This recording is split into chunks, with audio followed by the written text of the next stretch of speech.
वो उसकी बात मैं बहुत सुनता था, तो मैंने गलती करी, उसकी बात सुन ली क्योंकि कई बार इंसान सजेशन जो देता है वो अपनी कैपेबिलिटीज़ के हिसाब से भी देता है, और शायद मेरा एप्टीट्यूड उस तरह का नहीं था।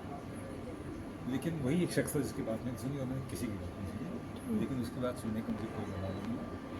अगर एक्चुअली पूरी ढंग से सुन लेता तो कुछ और होती लाइफ, बट मुझे कोई रिग्रेट नहीं है। This is the life that people dream of. मैंने कभी शायद ड्रीम किया होगा, इसलिए अपनी ज़िंदगी जी। क्या आपने कभी किसी ऐसे प्रोजेक्ट पर काम किया जो आपके पर्सनल बिलीफ या वैल्यूज से बिल्कुल अलग हो? वाह, बहुत मज़ेदार क्वेश्चन है ये, मुझे सोचने में मजबूर कर दिया इस सवाल। मैं बोल नहीं सकता, लेकिन जैसे? किया है। ओके।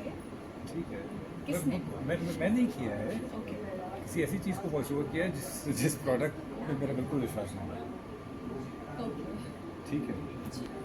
पॉलिटिकल था, अब इतना ही बता सकता हूँ। जब आप किसी कॉम्प्लेक्स कैरेक्टर की वॉइस करते जी। हैं तो आप उसके इनर वर्क को समझने के लिए कौन सा प्रोसेस फॉलो करते हैं?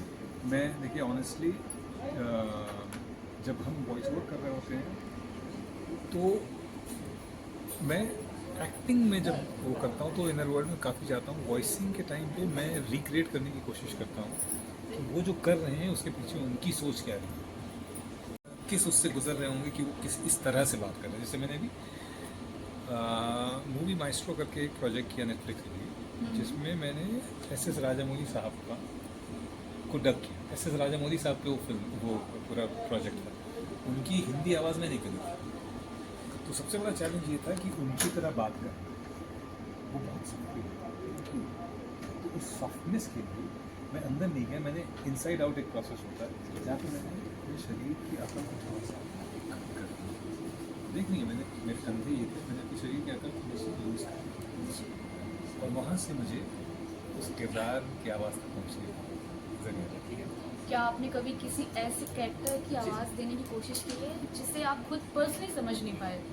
ईमानदारी से बताऊँ, और अगर ऐसा हुआ है कि मैं पर्सनली समझ नहीं पाया तो वो ऑडिशन पे ही रिजेक्ट हो जाता है। हमारी जो न्यू यूथ है बेसिकली ये जानना चाहती है कि क्या आपको लगता है कि वॉइस एक्टिंग में टेक्नोलॉजी का इन्फ्लुएंस बढ़ रहा है?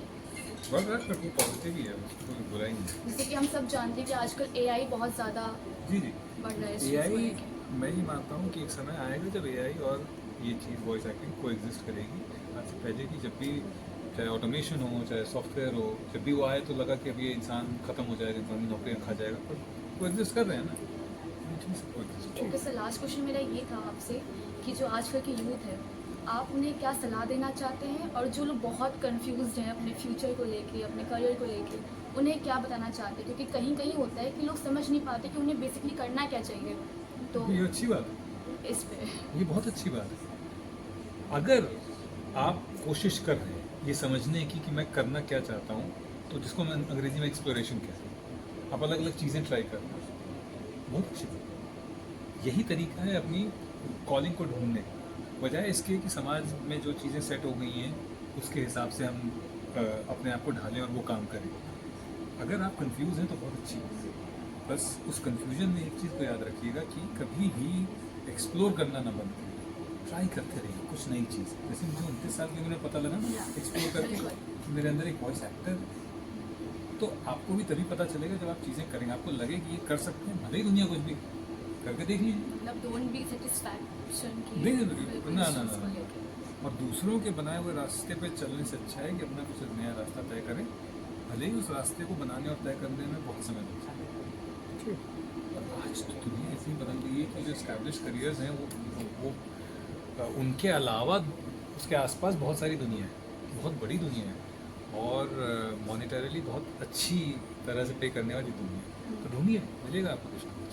Okay, thank you so much Thank sir you, thank for you. Your precious time thank you so much. And